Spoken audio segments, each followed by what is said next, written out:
Noong August 18, 2005, si Sharon at ang kanyang kasintahan na si Jim, ay nagmaneho patungong Austin, Texas.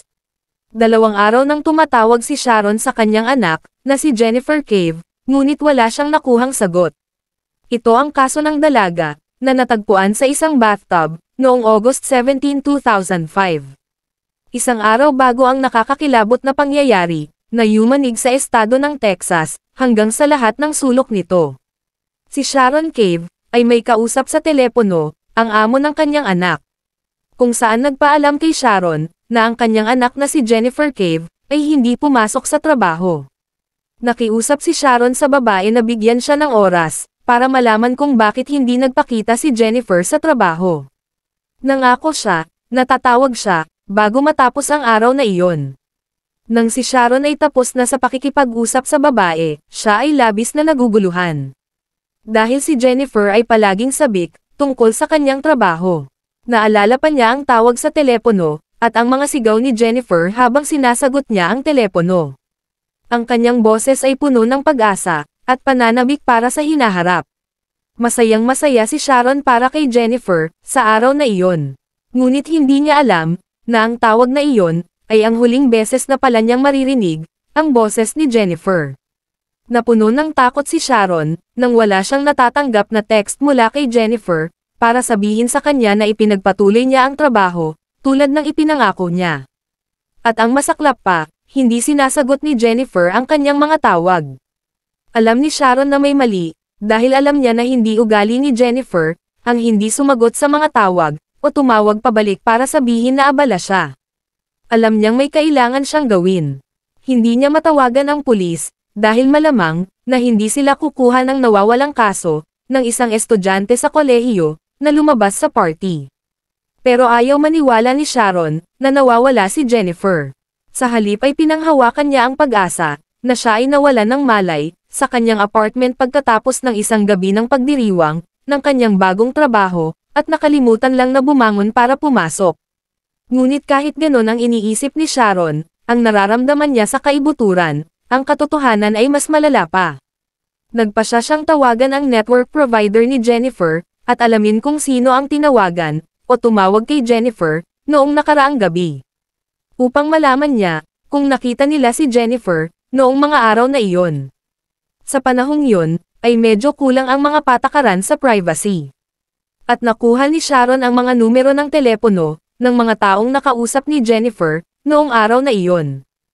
Ang huling tawag niya ay sa isang lalaki na nagngangalang Michael Rodriguez. Tinawagan ni Sharon si Michael, at tinanong siya kung kilala niya si Jennifer, o alam kung ano ang nangyari sa kanya, noong nakaraang gabi. Sinabi niya, tinawagan siya ni Jennifer sa kalagitnaan ng gabi, habang pauwi mula sa isang bar.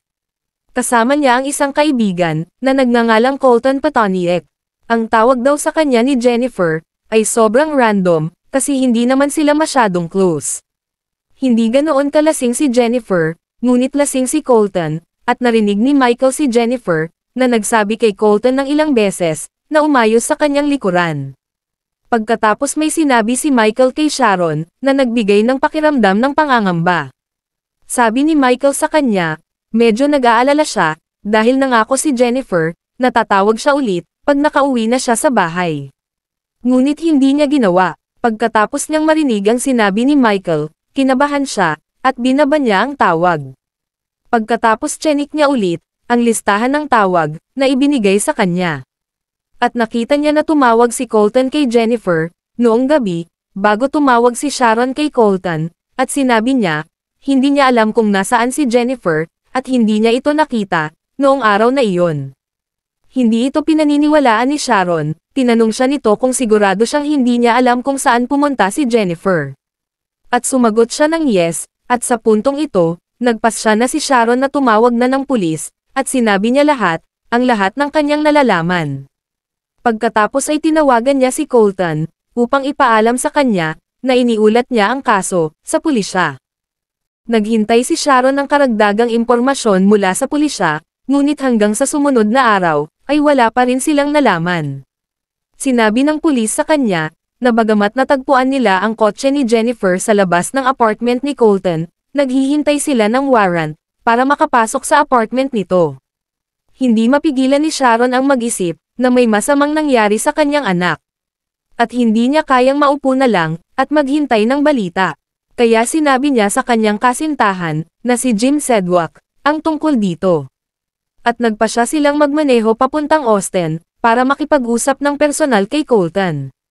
Ang biyahe ay mahaba at nakakapagod, ngunit sa buong oras na sila ay nasa kalsada, si Sharon ay tahimik na nagdarasal na sana okay lang ang kanyang anak at nahimatay lang sa isang lugar. Nakarating sila sa Austin at dumiretso sa Orange Tree Apartments 23rd Street. Kumatok sila sa pinto ni Colton, ngunit walang sumasagot. Lalong nabalisa sina Sharon at Jim habang hinihintay nilang may bumukas ng pinto. Ngunit makalipas ang ilang minuto, wala pa ring sumasagot at napagtanto nilang may posibilidad na walang tao sa bahay. Hindi na makapaghintay pa si Sharon at kailangan na niyang alamin kung okay lang si Jennifer sa mga oras na iyon. Kaya si Sharon na isang taong masunurin sa batas at hindi kailanman lumabag sa anumang batas, ay gumawa ng desperadong kilos at pumasok sa hindi niya bahay. Habang umaakyat si Jim sa loob, at nang makapasok si Jim sa apartment, nakita niya na magulo ang mga damit at iba pang mga bagay, nagkalat ang mga drawer ng apartment at naiwang bukas ang mga ito na parang may nagmamadaling umalis sa apartment. Ngunit may isang bagay na napansin si Jim sa sandaling umakyat siya sa bintana. May mabahong amoy sa hangin, at sa loob ng buong apartment, dahan-dahan nilibot ni Jim ang bahay, at hinahanap si Jennifer. Sa pagdaan niya sa isang kwarto, nakita niyang naiwang bukas ang pinto ng banyo, at bukas pa ang mga ilaw. Si Jim ay may hindi mapakali na pakiramdam, ngunit naglakas loob siyang itulak ang pinto, upang buksan ito. At nagulat siya sa kanyang nakita. Ito ay isang malagim na eksena, na parang wala pa siyang nakita na katulad nito, nakahiga sa bathtub, ang katawan ng isang dalaga. Nakasuot ang katawan ng isang patterned green dress, na pamilyar sa kanya. Alam ni Jim, na ang tinitingnan niya, ay ang katawan ng kanyang stepdaughter, na mahal niya. Agad namang nanlamig si Jim, at parang isusuka niya ang kanyang tanghalian. Agad siyang tumakbo kay Sharon, at ikinwento sa kanya ang nakakakilabot na eksena. Masyadong nagulat si Sharon, at tumawag sila sa 911, upang iulat ang pangyayari. Pagkatapos tumawag ni Sharon, ay sumigaw siya ng malakas, hanggang sa puntong, hindi na siya makapagsalita. Mabilis namang nakarating ang Austin Police, sa apartment ni Colton, at nagsimulang magtrabaho. Ang pagsisiyasat ng mga pulis ay magbubunyag, ng higit pang madugong mga detalye. Nang kasuklam-suklam na kay Jennifer Cave sa loob ng bathtub. Natagpuan nila ang katawan ni Jennifer na walang kamay, at walang ulo. At sa isang bag ng basura, sa tabi lang ng bathtub, ay ang mga nawawalang bahagi ng katawan. Lumabas sa autopsy, na si Jennifer dahil sa tama ng bala sa dibdib. Natagpuan ng mga pulis ang isang solong shell casing sa bathtub. Ibinunyag din nito na ilang beses ding pinagsamantalahan si Jennifer. Ngunit mayroong isang kakaibang natuklasan sa panahon ng kanyang autopsy na nag-iwan sa mga eksperto na palaisipan. Ang ulo ni Jennifer, may bala sa loob nito. Ang autopsy ay nagpakita na isa pang bala ang pumutok sa putol na leeg ni Jennifer at sa kanyang utak. Isang partikular na nakakatakot na detalye, na mananatiling hindi maipaliwanag. Ang kakilakilabot na na ito, ay nag-iwan sa bayan ng Austin ng pagkagulat. Paano nagawa ng isang tao ang isang bagay na nakakatakot, at masama? Maraming katanungan ang bumalot sa komunidad, kung sino si Jennifer Cave at kung anong kaganapan at anong nangyari sa kanya. Noong August 17, 2005, si Jennifer Cave, ay isang ambisyosong batang babae, ipinanganak noong March 12, 1984, kina Sharon at Charles Cave. Lumaki siya sa isang malaking pamilya, na may 3 magkakapatid na nagmamahalan, at nagmamalasakit sa isa't isa. Si Jennifer ay isang masayang bata, na mahal ang paaralan at nag-aral sa abot ng kanyang makakaya. Sa labas ng paaralan, mahilig siya sa mga extracurricular na aktibidad, at madalas na makikita sa cheer practice, kapag wala siyang libro sa kanyang kamay. Ngunit noong bata pa si Jennifer, nagpa siya ang kanyang mga magulang na maghiwalay ng landas. Ito ay magiging napakahirap para sa kanya, dahil mahal niya ang kanyang pamilya. Ngunit ang kanyang ina ay nagpatuloy, hanggang sa nakilala niya si Jim Sedgwick. At kahit na si Jennifer at ang kanyang mga kapatid, ay medyo nag-aalinlangan noong una. At hindi nagtagal ay tinanggap nila si Jim. Pagkatapos nilang malaman kung gaano siya kahanga-hanga, tinatrata ni Jim ang mga anak ni Sharon na parang sa kanya, at ang bagong pinaghalo na pamilya, ay lilipat sa Corpus Christi, Texas, upang simulan ang kanilang bagong buhay. Noong 2002, si Jennifer ay nagtapos sa high school. At naghahanap ng mapasukan sa kolehiyo, at mag-aaral ng finance. Ngunit dahil ayaw niyang lumayo sa kanyang pamilya, upang mag-aral, nag-apply siya sa mga kolehiyo sa Texas. Sa huli ay nakapasok siya sa Texas State University, tuwang-tuwa si Jennifer, masaya siyang nagsimula sa kanyang buhay kolehiyo, at nagsikap na gumawa ng pangalan para sa kanyang sarili, sa mundo ng finance. Lumipat siya sa kolehiyo, na may mga pag-asa at pangarap na magtagumpay sa finance. Ngunit sa kasamaang palad, pagkatapos ng isang semestre sa kolehiyo, huminto si Jennifer. Ang kanyang mga dahilan sa pag-alis ay hindi malinaw, ngunit siya ay huminto sa Texas State University. Ngunit hindi siya sumuko sa kanyang pangarap, na mag-aral ng finance. Lumipat siya sa Austin, Texas, at nakakuha ng pwesto sa Austin Community College. Bagamat ang Austin ay isang napakamahal na lungsod na tirhan, hindi iyon naging hadlang kay Jennifer. Binigyan lamang siya nito ng higit na pagsisikap upang magtagumpay, at magkaroon ng tagumpay sa finance. Nakakuha siya ng trabaho sa isang restaurant, kung saan siya magtatrabaho sa gabi, pagkatapos ng kanyang klase. Siya ay namuhay katulad ng ibang estudyante, at nakikipagkaibigan. Bagamat medyo nakatutok siya sa kanyang pag-aaral, naglaan si Jennifer ng oras, upang magparty kasama ang kanyang mga kaibigan, tulad ng bawat estudyante sa kolehiyo. Ang kanyang aktibong buhay panlipunan, hindi kailanman nakagambala sa kanyang pag-aaral. At kahit na minsan ay nag-eksperimento siya sa mga recreational substance, ngunit sinabi niyang paminsan-minsan lang. Si Jennifer at Colton Patolniak, ay naging malapit sa panahon na sila ay magkasama sa Austin, at mabilis siyang naging isa sa kanyang pinakamalapit na kaibigan. Si Colton ay isang may pribilehiyong batang lalaki, mula sa Arkansas, na ang kanyang pagkabata, ay umiikot sa pag-aaral, at pagpunta sa simbahan. Nang makarating siya sa kolehiyo, ipinagkaloob sa kanya ang kanyang kalayaan.